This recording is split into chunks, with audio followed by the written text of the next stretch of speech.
Joining me today on the podcast is a dear friend, Zach Williams. He's an advocate for mental health, and you have a term that I want us to talk about, this mental hygiene, which I think is brilliant. First, welcome to the show, Zach. I'm thrilled you're here.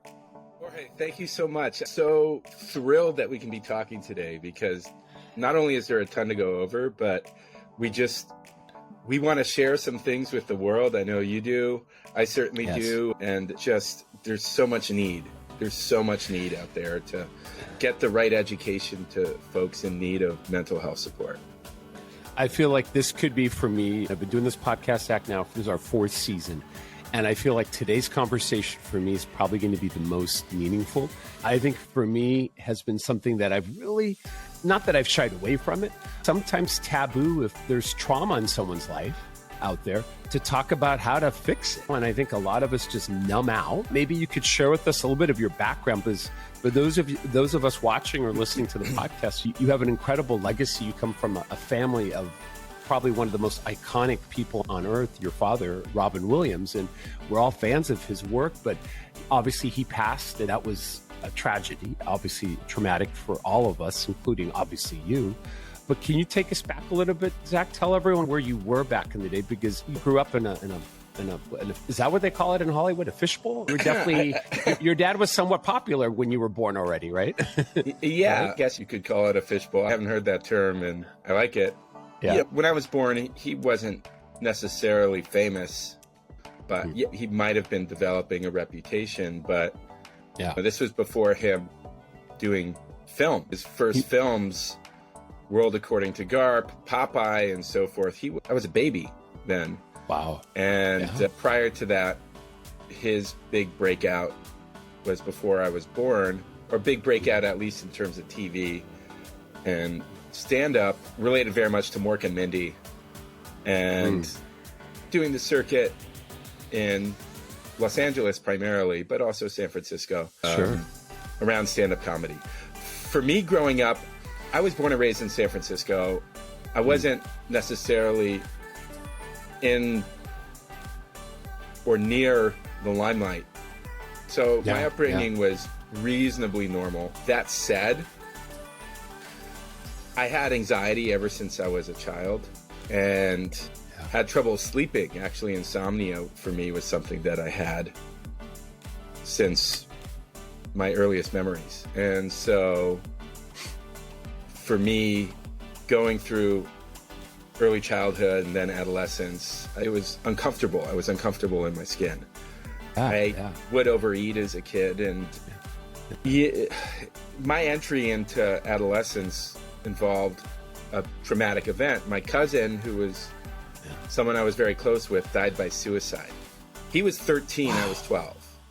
I was in California, he was in Connecticut, but we spoke a lot, and I was really looking forward to him coming to visit for a time. And when I received the news around him dying by suicide, I didn't know how to handle it. I didn't have coping mechanisms. I didn't have a process per se. And for me, it catalyzed what I would consider the beginning of a specific type of mental health, in which I was coping with trauma and the experience of feeling dysregulated and feeling frustrated and more progressively unhealthy me. And I found coping mechanisms through things like alcohol and the like pretty early on. So we're talking in your early teens, right? Pretty much. Yeah. Ultimately, really discovering how it was, and I put this in quotes, helpful for me from years old onward. Yeah.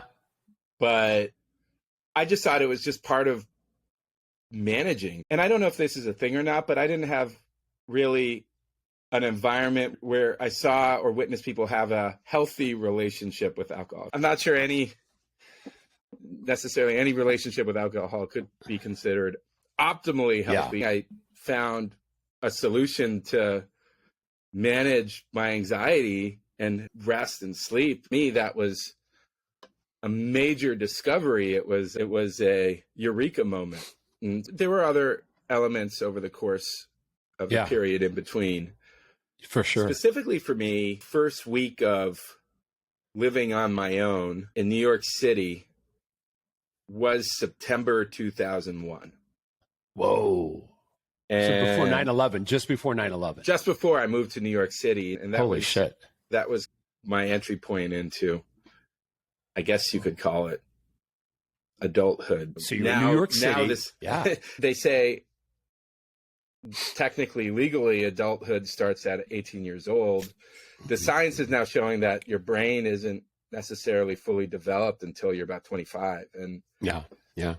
For me, from a learning and coping perspective, I was traumatized by that experience, but because I didn't directly know people who say were killed in that attack, I thought that I thought in my case, hey, you didn't experience this directly, therefore it's not something that you can really validate as being traumatic for you.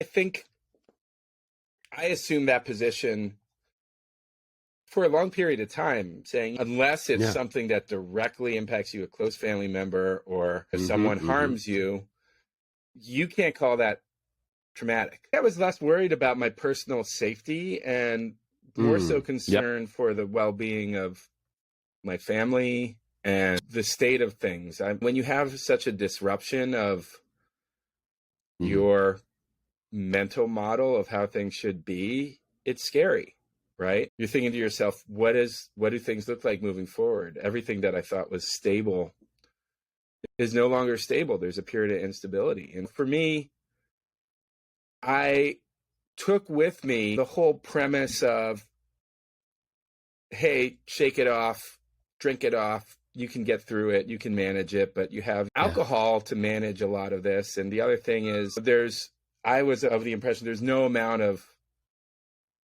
trauma or experience that could ultimately take me down.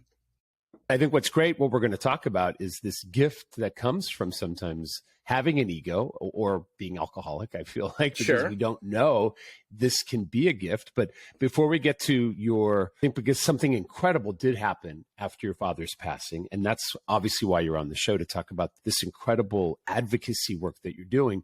Take us to the point where then I would say, and I don't know if it's the point, a climax in your mental health where it finally just, and I don't want to use dramatic words, but where it really was a lot too much to handle almost with your father's passing.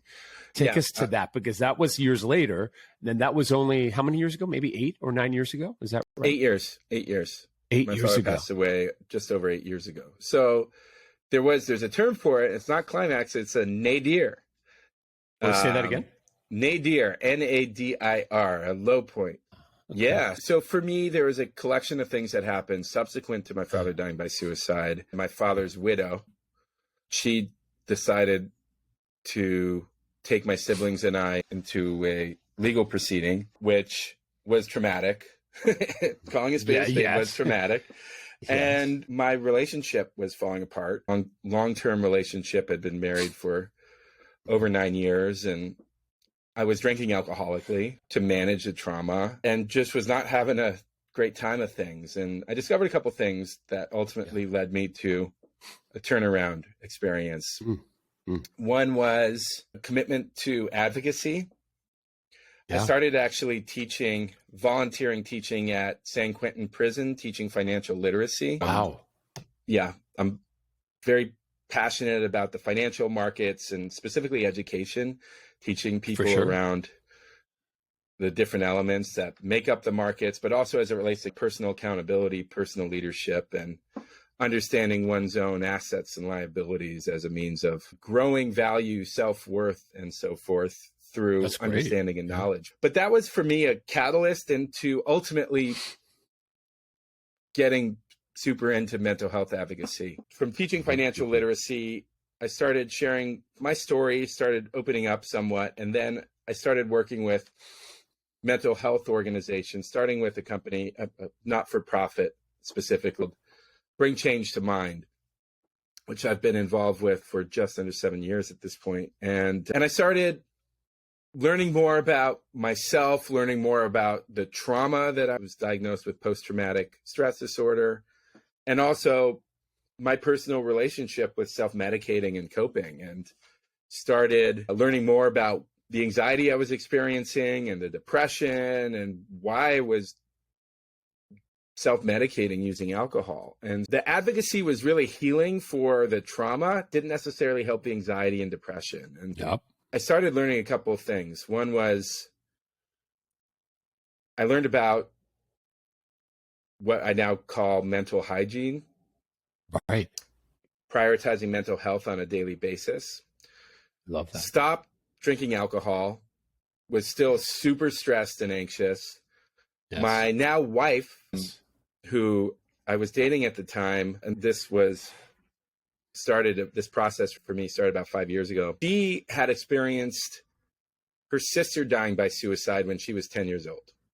Wow. And she had post-traumatic stress disorder and all this mental health dysregulation from her personal experience through that trauma, and had spent 2 decades at that point learning more about what she could do to manage her well-being and mental health. And she found specifically nutritional solutions and other things like fitness and mindfulness. I love that. Yeah. Some respect therapy, to support her well-being. And she started teaching me about these different elements. And turns out for me, a really transformative point for me was discovering how nutrition can support mental well-being. So I learned about... I love that. Yes. Yeah, it was eye-opening. I learned about neurotransmitter deficiencies. I learned about how amino acids can support the synthesis of neurotransmitters. And I was learning about my diet ultimately leading me to feeling super dysregulated, high sugar, high fat. Yes. You lowered the sugar, didn't you, Zach? Yeah. Yeah. Totally. But 100%. I was under the impression, providing I was exercising regularly, I could eat what I want, and providing I wasn't drinking, I would be fine. And it turns out that there's a bunch of toxic elements of intaking a bunch of sugar, high fat, processed foods, things like that, being in an environment with toxic inputs that can ultimately lead to pretty severe mental health dysregulation. I showed this to you when we were off camera. My favorite little prayer out there, this Love God it. grant me the serenity to accept the things I cannot change, the courage to change the things I can, and the wisdom. This is where it's hard sometimes to know the difference, but using this, and is that something you would recommend to people too, possibly? Absolutely. Yeah. Prayer for me is a form of meditation. Yeah. With an element of mindfulness associated with it.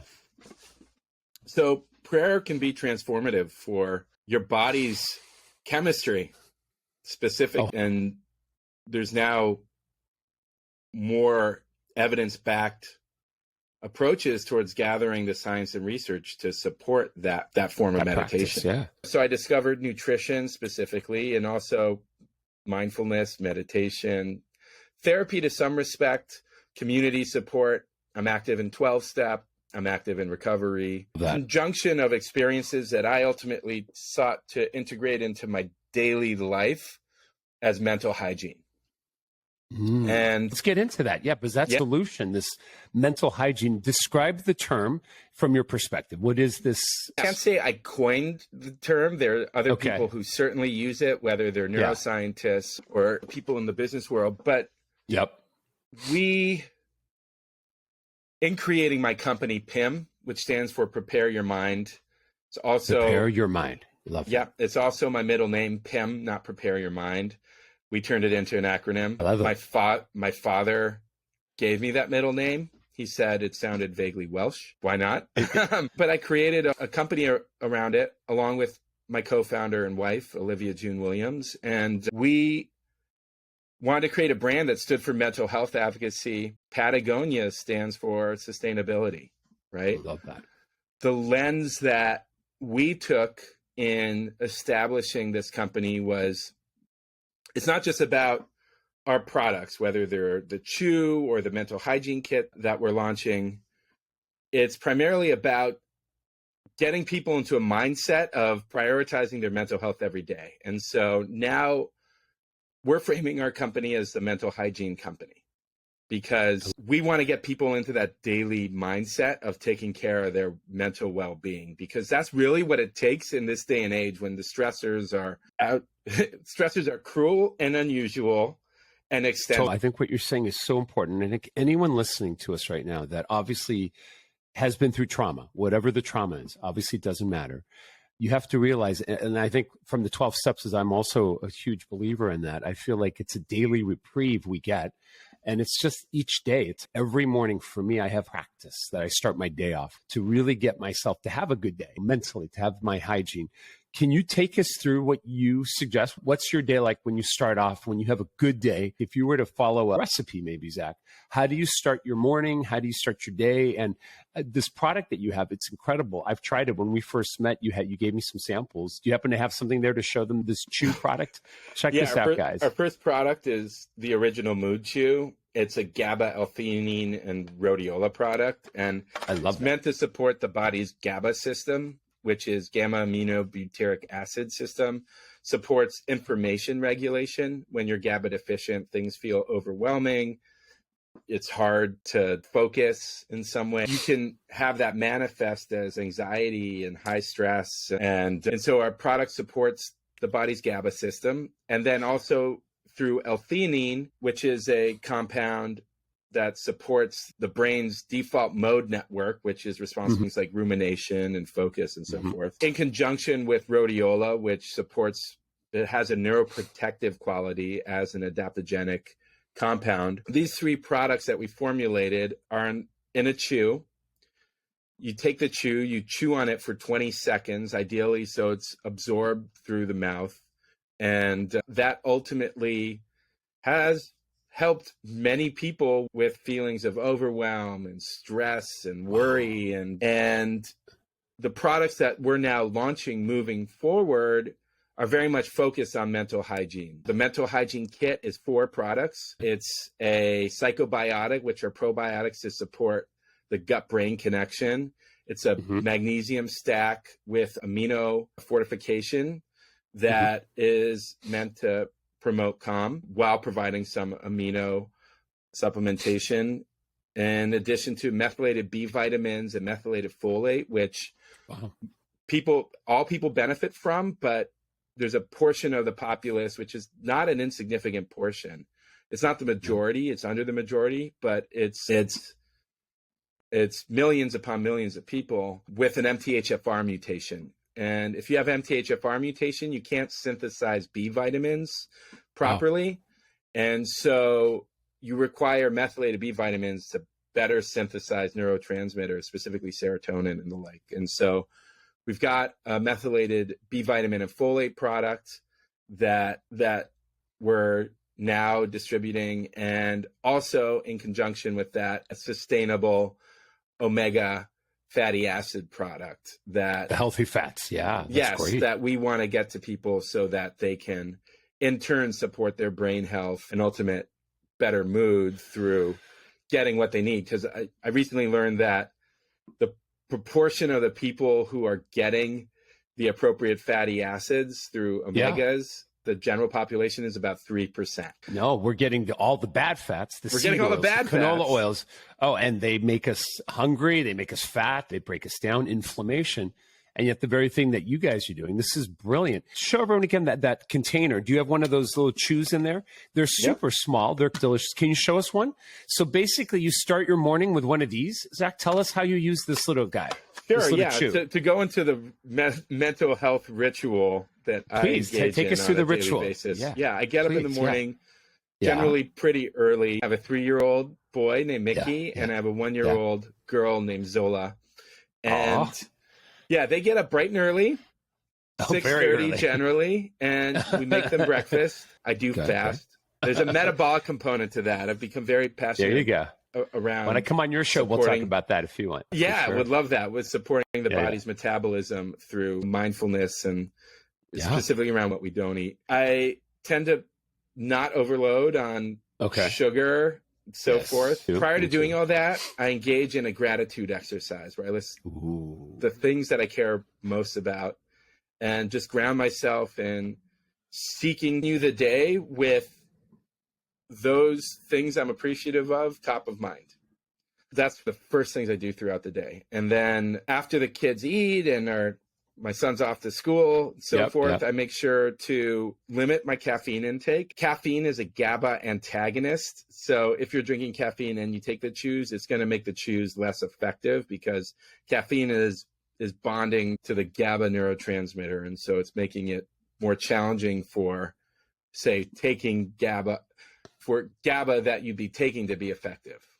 Do you have to compensate by taking more GABA? Lower it down? Yeah, or what? lower coffee, and then when a couple hours after drinking coffee, then you take the product, and that's when it's most effective for me personally. Do you do it, Zach? Do you do the product, the chew, when you're feeling anxiety come on, or is it just something you take on a schedule? How do you do it? Yeah, you can. It can have it's called a prophylactic effect, a preventative effect. I think some people they hear prophylactic, they're thinking condoms and so forth, but really what prophylactic means is prevention, right? Prophylactic, yes. Yeah, prevention. So you can take it prior to going into a stressful scenario and it will be supportive, but you can also be feeling stressed and overwhelmed and take it and it will be supportive as well. We don't want to elicit euphoria, a feeling of being high or so forth.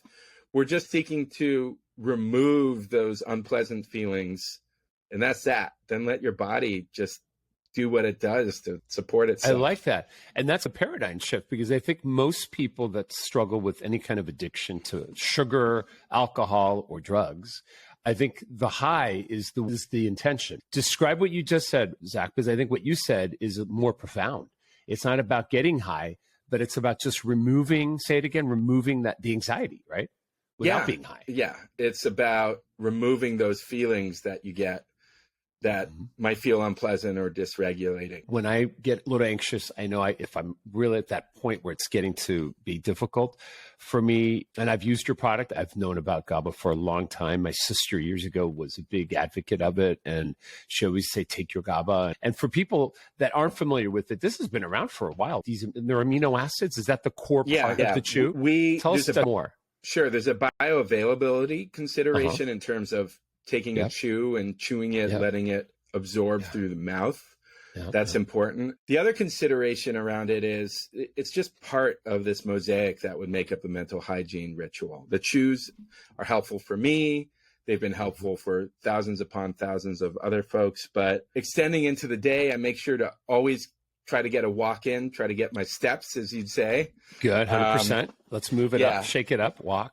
But also it's important to have aerobic activity, ideally kind of short bursts of intensive exercise. For sure, HIIT training, I love that. I found meditation extremely helpful for me, but short meditation. You only need 15, 20 minutes. Totally. You could even do a 5-minute meditation. It can be helpful. It's shown to be effective for neurogenesis,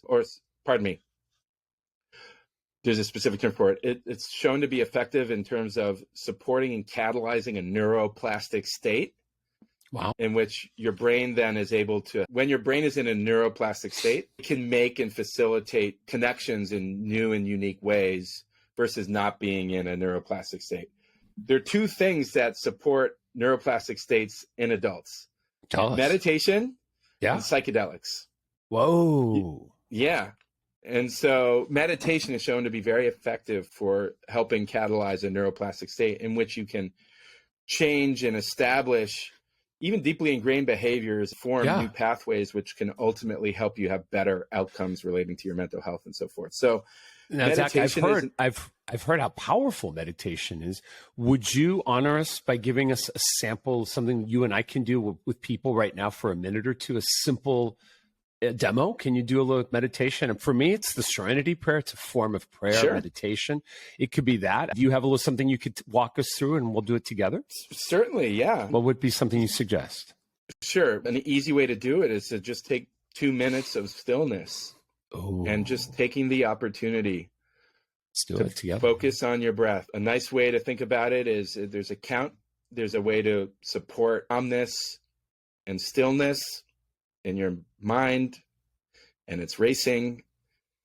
You breathe in for 4 seconds. Okay. Count to 5 and exhale for 7 seconds. And then we can do this for 2 minutes. Let's do it. Let's set a timer. You got a timer there? Yep. Perfect. I'll Sure. set it too. And Good. And we All right, can, everyone follow can, along with us. Zach, do you mind leading it for us? You take us through it?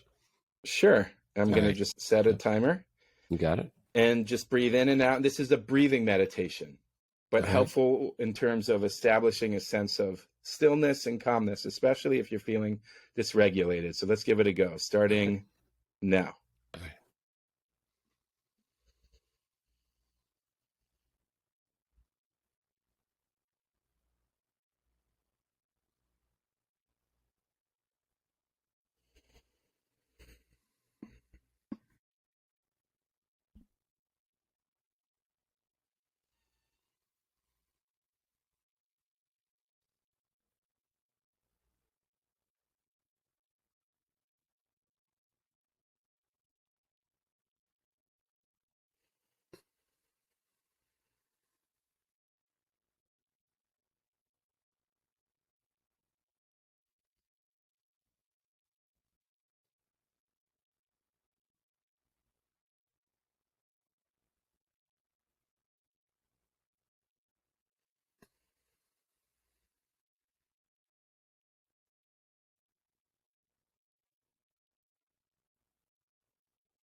And time.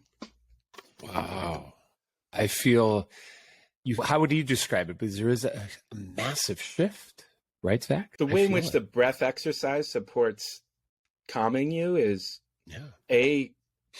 doing these exercises helps manage things like parasympathetic arousal. When you're experiencing a parasympathetic state, you can feel agitated and so forth. And if you're managing to soothe your system through different means, what ends up happening is your body feels more grounded. Your mind feels more grounded. And the reason why the counting with breath is so effective is because it helps keep you from racing around other things. It's grounding. Of course, you don't need to, ultimately, it can become more automatic and you're not thinking about your breath. You're not thinking about those other things. You're just ultimately just feeling the air come in and out, and your body starts attuning itself to just a natural rhythm of, I'm trying to think of the best word for it.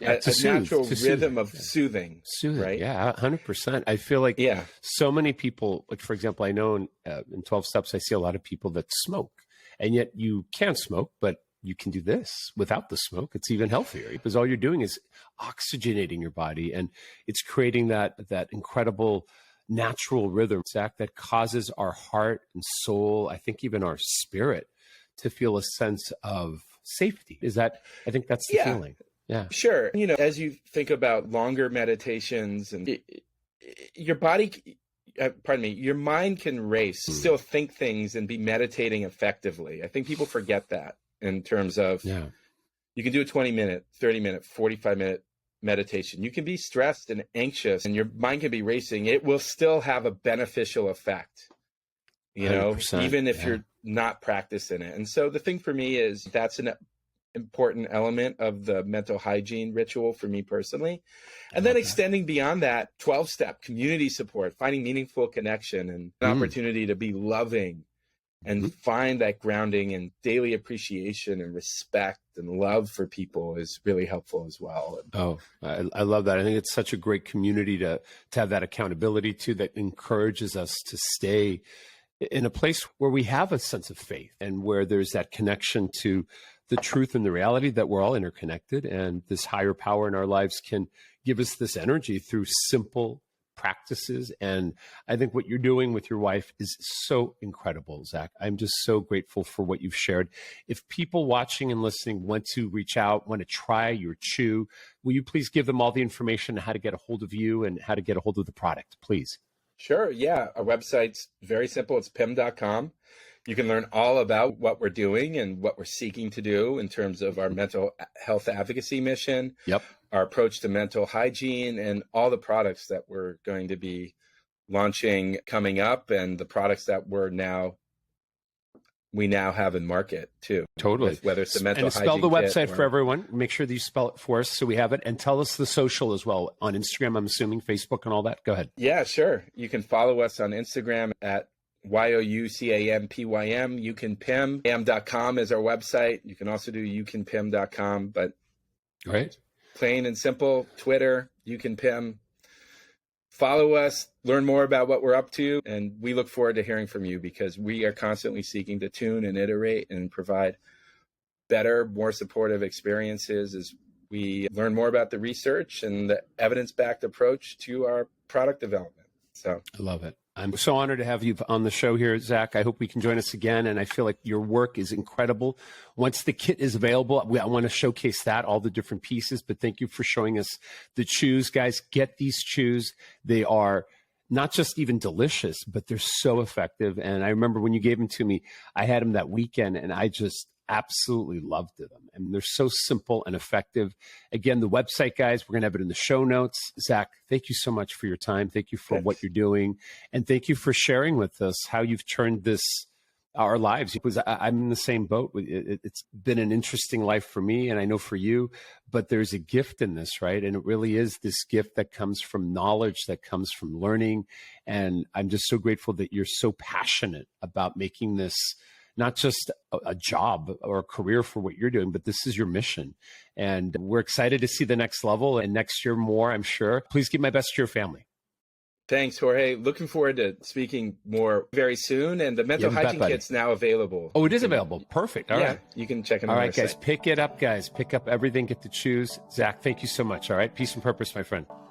Thank you, Great Jorge. seeing you. Same to you. Thank you so much, Zach. All right, today's episode is complete, guys. Thank you so much for listening. And I want to ask you to please subscribe to the show on Apple Podcast. And please leave a review on Apple as well. Give it 5 stars if you think the show has helped you in some way to transform your thinking. I hope it has. And more importantly, share your comments, your review of what today's episode did for your thinking and what you got out of it, because I think that is how we spread this. And for me, this is a revolution. This is not a podcast. This is a way of life. And I hope to transform over 1 million lives in the next couple of years. And I need your help. So please become part of the Zero Hunger revolution by leaving that review on Apple Podcasts and subscribing today. Thanks so much. Have a great one. Peace and purpose. And I'll see you on the next episode.